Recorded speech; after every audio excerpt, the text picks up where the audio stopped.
पडवळमध्ये चणा डाळ घालून तुम्ही भाजी कधी खाल्ली आहे का? चला आईच्या हातची आपण बघूया कशी कर. पडवळाची भाजी मी करतोय. या पडवळा ना तर मी धुतलंय चांगला आणि असं चिरून घेतलं या, आणि त्याच्यात घालू की डाळ, चणा डाळ. आणि ह्याला ना मीठ लावलंय आणि थोडा वेळ ठेवलं, कारण ना उग्र वास येतो ना. आता तेल तापलेला, त्याच्यात आता राई घालते, जिरा घालते,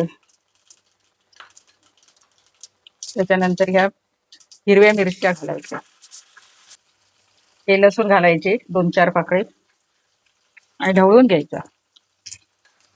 आता कांदो घालते बारीक चिरलेलो, आणि कढीपत्ता पण घालते बघा, आणि ढवळून घेते. हिंग घालते, हळद घालते,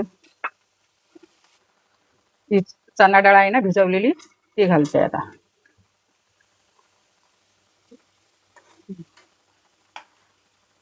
हे आता मीठ लावलेला पडवळा ना तर जरा पिळायचा असा, त्याच्यातला पाणी काढून थोडं टाकायचं, आणि मग ह्या डाळीवर घालायचं आता ह्या फोडणीत असा. आणि घालताना मीठ जरा कमी घालायचं नंतर. त्या बघा असं पाणी येतं, त्या बघा असं घालायचं.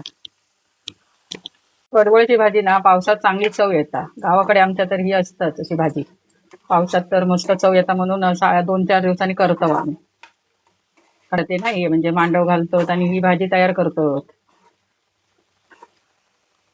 ह्याच्यात आता थोडासाच मीठ घालते, कारण आपण कसं लावून चुरलेली होती ना भाजी, थोडासाच घालाय, नाही तर खार होताला.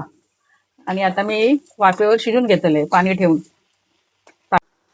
ही आता भाजी शिजलेली असा, डाळ बिळ सगळं ते पडवळ शिजलेली असा. आता मी वरून असा खोबरा घालते, खोबरा घालून चव पण चांगली येतात.